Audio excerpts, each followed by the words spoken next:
Hello, champions. My name is Hardik, and I am your very own consultant helping your business grow. Well, today I'm going to be sharing with you that one typical problem that differentiates a successful business owner from that who struggles.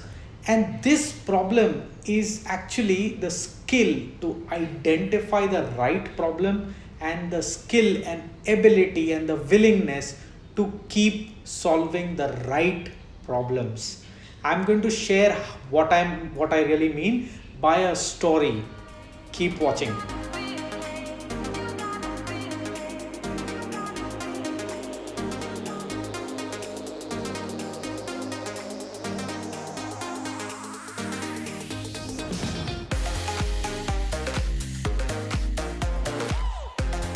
Welcome back, champions. So, like I said, I'm going to be telling you this one critical skill, or you may say the difference between a successful business owner and that who keeps struggling.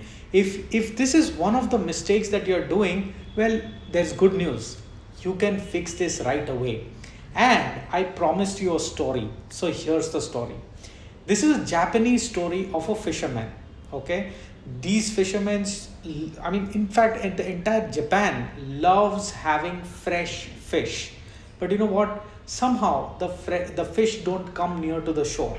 So they learn this and they decide to build a bigger boat and go into deep sea to get fish. Now, when they go into the deep sea, they get fish and they come back, they serve that fish to the customer, and then they realize that when they ask the customer, how was your dinner? And that's when they realize that the customer didn't like the fish. And the reason why the customer didn't like the taste of the fish was that when they caught the fish in the deep sea and the time they took to bring it back, the fish wasn't that fresh. That amount of time that was spent changed the taste of the fish. The customers loved fresh fish. So now there is another problem. What do you think the Japanese did? The Japanese had two choices. Number one, to offer that same fish, the so called stale fish, at a discounted rate, or give them a longer credit period because the fish was not exactly what the customer really wanted. But you know what? The Japanese chose to go to the second option, which is to solve the real problem. So here's what the Japanese fishermen did. They decided to take fish tanks with them in the boat. So they caught the fish, they put the fish in the fish tank so that the fish remains alive. And then they brought it to the port. They made sure that the fish was then killed and supplied, which means the time when the fish lost its life and the time when the fish reached the frying pan, that time was reduced. And they assumed that it will be a fresh fish. Guess what?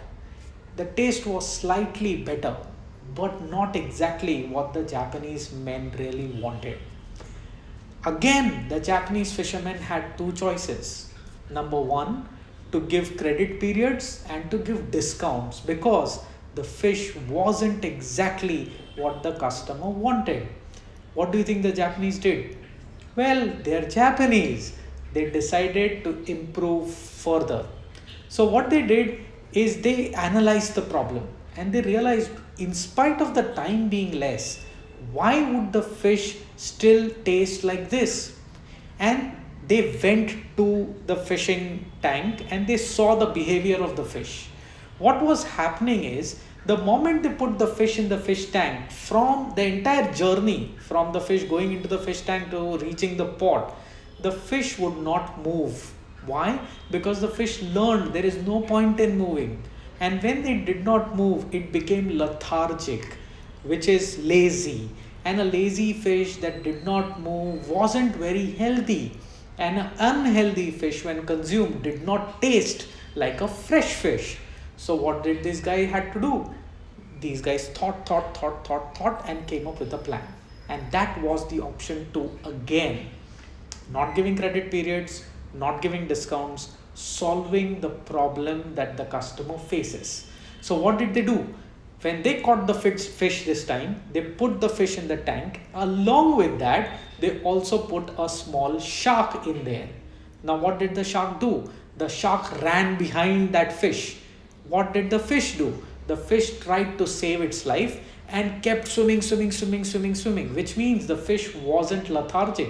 The fish wasn't lazy. Now this fish, which was healthy and swimming and doing all the things, eventually reached the flying pan fresh. The customer was happy. The fisherman was happy. They did not have to give credit periods. Imagine that time would they have gone into lockdown, they didn't have to worry about, oh, what will I do with my debts? And this, my friend, is the biggest difference between the two kinds of entrepreneurs, a successful one and the one that keeps struggling. The successful one keeps very close to the customer to know the customer's real pain points and then tries to improve the product and service around that. Does not manage the problem.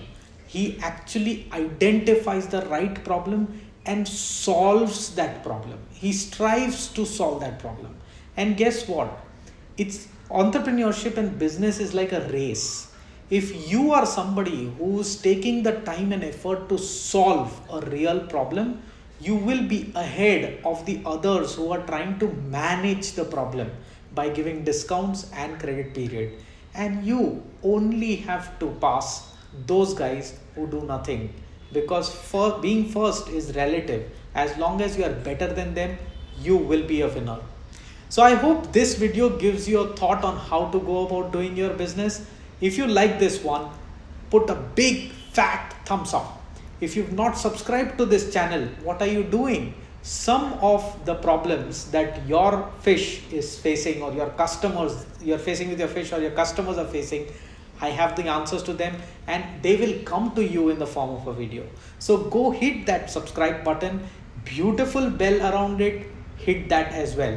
And like I always say, we as business owners live in a community. If other businesses don't function, they don't have money to buy your products. So spread the love, spread the message, share this video with anybody that you know who is in business and probably is making the same mistake.